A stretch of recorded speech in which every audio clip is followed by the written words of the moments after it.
بنی اسرائیل میں 3 آدمی تھے۔ ان میں سے ایک آدمی کے چہرے پر برس کے داغ تھے، دوسرے کے سر پر بال نہیں تھے اور تیسرا آنکھوں سے اندھا تھا۔ ان تینوں کے ساتھ عجیب معاملہ پیش آیا۔ ان میں سے ایک آدمی ایسا تھا جس کے چہرے پر برس کے داغ تھے، شکل بھی اچھی نہ تھی، لوگ اسے دیکھنا پسند نہیں کرتے تھے۔ محفل میں بیٹھ کر وہ اپنے آپ کو مجرم کی طرح محسوس کرتا تھا، اس لیے بڑا پریشان پھرتا تھا۔ اس کا کاروبار بھی نہیں چلتا تھا۔ اس کے پاس ایک آدمی آیا اور آ کر اس آدمی نے کہا کہ بتاؤ کہ تمہاری کوئی پریشانی ہے؟ یہ کہنے لگا ہاں بڑی پریشانی ہے۔ پوچھا کون سی پریشانی ہے؟ وہ کہنے لگا اللہ تعالیٰ میرے برس کے داغ ٹھیک کر دے، میرا چہرہ اس قابل ہو کہ میں لوگوں میں عزت کے ساتھ بیٹھ سکوں، اور اللہ تعالیٰ میرا کاروبار ٹھیک کر دے تاکہ میں عزت کی روزی کھا سکوں، میرے لیے یہی کافی ہے۔ چنانچہ اس آدمی نے دعا کی، اللہ تعالیٰ نے اس بندے کی برس کی بیماری کو دور کر دیا اور اسے ایک اونٹنی عطا کی۔ اونٹنی کی نسل اتنی بڑی کہ ہزاروں اونٹوں اور اونٹنیوں کا مالک بن گیا۔ اس کا شمار امیر آدمیوں میں ہونے لگا۔ پھر وہ آدمی دوسرے کے پاس گیا جس کے سر پر بال نہیں تھے۔ لوگ اس کا مذاق اڑاتے رہتے تھے اور اسے گنجا کہتے تھے۔ کاروبار بھی اچھا نہیں تھا، لہٰذا پریشان بھی رہتا تھا۔ اس آدمی نے پوچھا سناؤ بھائی تمہارا کیا حال ہے؟ وہ کہنے لگا بس ایک تو سر پر بال نہ ہونے کی وجہ سے پریشان ہوں اور دوسرا کاروبار نہ ہونے کی وجہ سے پریشان ہوں۔ اس آدمی نے کہا اچھا اللہ تعالیٰ تمہارے سر پر خوبصورت بال اگا دے کہ تم دیکھنے میں خوبصورت نظر آؤ، اور اللہ تعالیٰ تمہیں اچھا کاروبار عطا کرے۔ چنانچہ اس کے سر پر خوبصورت بال آ گئے اور اللہ تعالیٰ نے اس کو ایک گائے عطا کی۔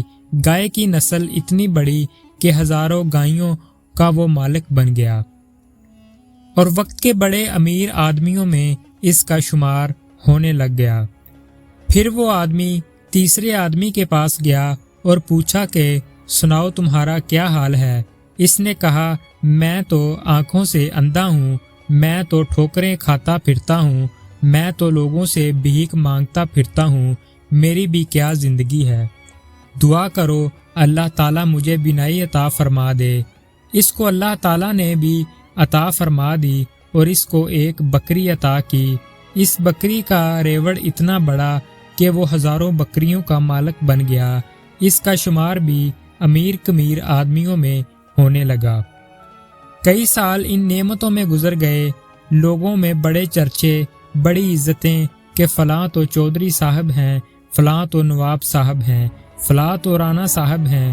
ان کا رہن سہن امیرانہ بن گیا۔ بڑے نوکر چاکر ہو گئے، دنیا کے مکان اور محل بنا لیے، بڑی عزتوں کی زندگی گزارنے لگے اور وقت کے ساتھ ساتھ غفلت کا شکار ہو گئے۔ جب کافی عرصہ گزر گیا تو وہیں فرشتہ پہلے کے پاس آیا اور کہنے لگا میں محتاج ہوں، میں غریب ہوں، میں آپ کے پاس آیا ہوں۔ ایک وقت تھا جب آپ کے پاس کچھ نہیں تھا، اللہ تعالیٰ نے آپ کو سب کچھ عطا کر دیا، آپ مجھے اسی اللہ کے نام پر کچھ دے دیں۔ یہ سن کر اس آدمی کو بڑا غصہ آیا اور کہنے لگا تم نے یہ کیوں کہا کہ ایک وقت تھا جب تمہارے پاس کچھ نہیں تھا؟ میرا دادا امیر، میرا باپ امیر اور میں خود امیر، میں نے بچپن میں فلاں جگہ زندگی گزار دی، میں تو سونے کا چمچ منہ میں لے کر پیدا ہوا تھا، میں نے تو بچپن سے دولت دیکھی ہے، ارے میں تو خاندانی امیر ہوں، تم کیسی باتیں کرتے ہو؟ تم نے لوگوں کے سامنے یہ بات کر کے میری بے عزتی کر دی۔ اس نے کہا اچھا پھر جیسے تم پہلے تھے اللہ تعالیٰ تمہیں ویسا ہی کر دے۔ یہ کہہ کر وہ آدمی چلا گیا۔ مشیت خداوندی سے اس کو پھر برس کا مرض ہو گیا، ایسی بیماری پھیلی کہ ساری کی ساری اونٹنیاں مر گئیں، جائیداد بھی ختم ہو گئی اور یہ اسی پہلی والی حالت میں دوبارہ آ گیا۔ پھر وہ آدمی دوسرے کے پاس گیا، اس کو کہنے لگا کہ میں بڑا ہی غریب ہوں، محتاج ہوں، مجھے اللہ کے نام پر کچھ دے دو۔ اسی اللہ کے نام پر جس نے آپ کو سب کچھ دیا، حالانکہ آپ کے پاس تو اپنا کچھ بھی نہیں تھا۔ وہ کہنے لگا، تم نے کیسی بات کی؟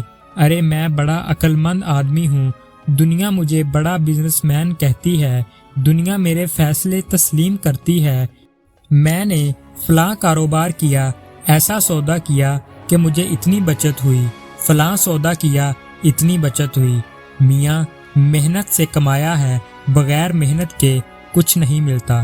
تم ویسے ہی چل کر آ گئے ہو، بھوکے ننگے بن کر تمہیں کیسے مل سکتا ہے؟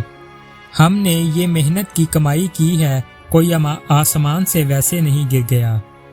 ہم نے دن رات اس کے پیچھے محنت کی، تب ہمیں یہ ملا ہے۔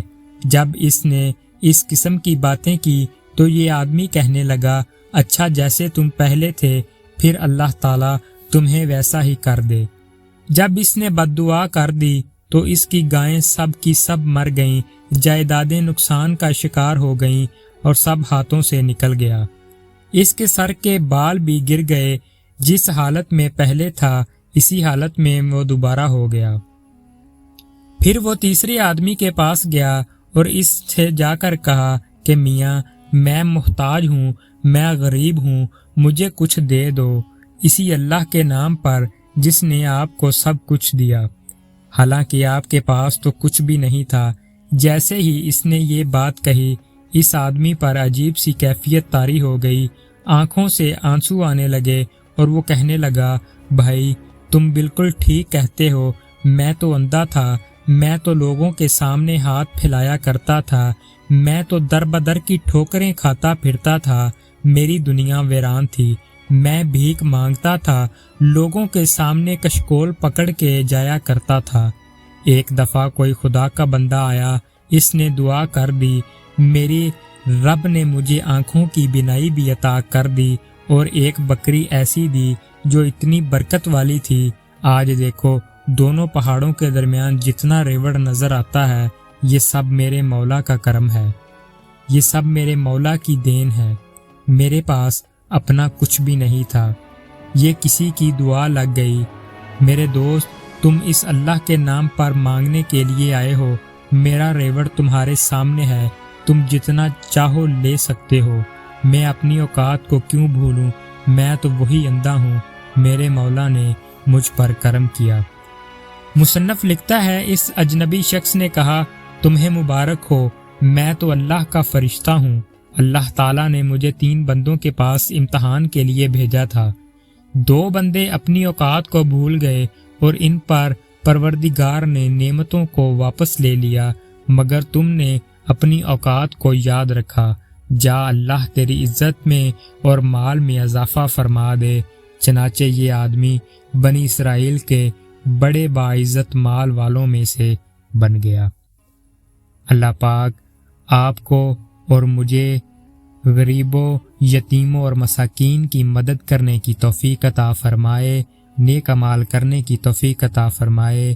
وما علینا الا البلاغ المبین۔ شکریہ۔